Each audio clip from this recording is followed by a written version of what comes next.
Hi, there's a lot of talk today about evidence-based research. And if you haven't done a statistical course or haven't taken a statistical course like I haven't in a long time, the different types of studies, different types of data, the different types of statistical analysis can get pretty confusing. So this video is about the different types of studies you might run across in your research. If you're looking at physics or chemistry, things are pretty straightforward. And you know you manipulate one thing, and you can see right away the change in the other variable, and you can deduce a causal relationship. But in cases where humans are involved, or animals, biology, in psychology, sociology, medicine, things are quite a bit more complicated. The situation is just more complicated. The humans that you're studying are aware that they're in an experiment. They're conscious of what's going on around them. And so enter with me into this world. All the data you're about to see is made up, but it will help us to uncover these different types of studies that you will run across in the real world.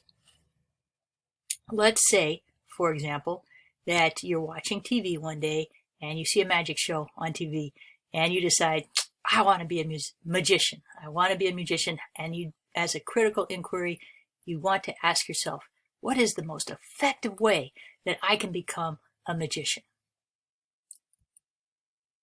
So the first thing you do is an observational study. You count all your friends and you look at who is a magician and who isn't. And you find, in this case, that among your 20 friends, 4 of them are actually magicians. They got an A on a magic test that you gave them. And the other 16 are not magicians. They got a B or less on this test that you gave them. So this is an observational study. It's a study where you do not intervene with the experiment. You just look at what's the data that is out there. You look at what exists out there.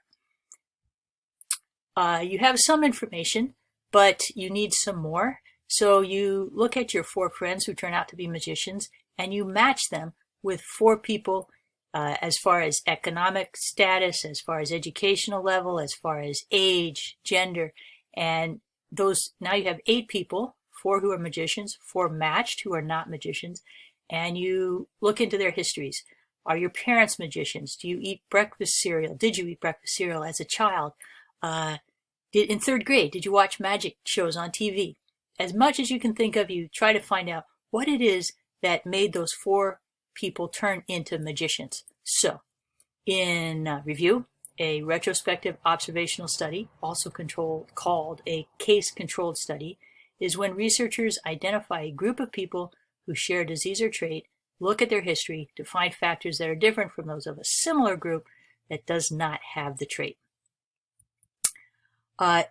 Another type of report that you can do, not better or worse, is the case report. This type of study looks at one individual, say Aunt Claire, who is a magician, and looks deeply into that person, find out all they can about what it was that made Aunt Claire turn into a magician.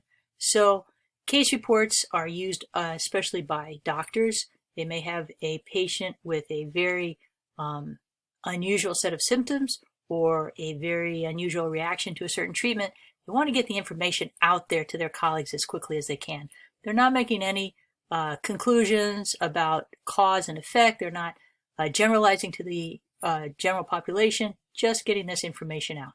So a case report is a detailed report on one individual with a disease or trait. It is usually retrospective, but it can be prospective. Something similar is the case series. Same thing, just instead of looking at one individual, you look at 4, 5, 6 individuals, and that becomes a case series. A group of case reports is basically what a case series is, and the difference between that and case control is that these have no control group, just deeply looking into individuals and their background. So to gather more information, you do another type of study, a prospective observational study, also known as a cohort study. You gather 100 first graders together and their parents. You commit to watching them for the next 15 years. Every year you drop by, you ask them questions. What have they been eating for breakfast? What have they been studying at school? What have they been watching on TV? What do they do with their free time? How's their health been? How's their parents' health been? Have their parents become magicians? And you just gather a whole bunch of information And lo and behold, at age 21, when the children are 21 years old, you end the study and you find out that some of these children actually have turned into magicians. So you look into the history you've collected and you find out further that these children that are magicians actually watch a significant amount of magic shows on TV. In fact, about 50 hours per year of magic shows on TV, whereas the non-magicians, who are the majority, watch about 17 hours of magic shows on TV.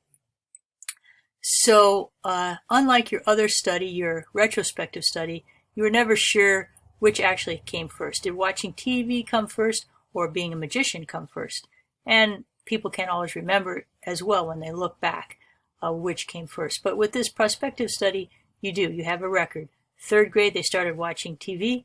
7th grade, they became magicians.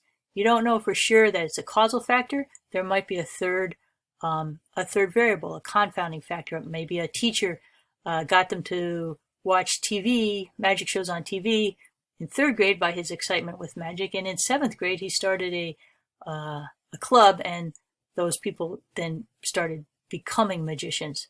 So it might be that the teacher was the confounding factor. But prospective observational studies do have an advantage, not only this time aspect, but also sometimes they're quite large and quite long, so they gather a lot of data, and that gets rid of some of the error. For example, the Nurses' Health Study started in 1976 with 122,000 nurses, and it's still going on 40 years later, so they are gathering a lot of good data. The disadvantage of a prospective observational study, of course, can be that it's long and expensive. Okay, so in review, a prospective observational study, also known as a cohort study, watches a group of subjects over time looking for correlates to outcomes such as a disease or trait. To review again, observational studies tend to be weak at establishing a causal connection between the two correlated variables. First, because of the chicken or egg problem, which came first, and second, because there could be a confounding factor, some third factor which affects both variables of interest. Well, that concludes the first half of our video where we looked at types of research studies. We still haven't figured out if there's a causal connection between watching magic shows on TV and turning into a magician. We need experimental studies for that. That's in the second half of the video, part 1B. So click on that. We'll see you there. Bye-bye.